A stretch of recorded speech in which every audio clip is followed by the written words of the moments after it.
Ang hamburger to ana, ikuha na ninyo. Oh? Kuha pa kiwa na eh.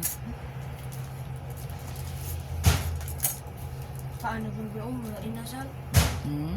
Paano kung yung mga inasal? Jollibee na ganyan namin. Yung po mag-inasal. Klaro. Good morning. Nakagulin ako sa estudyante. Isay ka o naman. Kagawon mo sa'yo. Ugma itlog na po. Na-exam ra ba ugma. Ang palit na lang tadaan og sudan sa kuan. Lata mo ng isda gabi eh. Bayong lang umawanak ko. Ya, taka-taka. Ang easy na isa. Ako sa mo nagopya na mo? Sa iyo eh.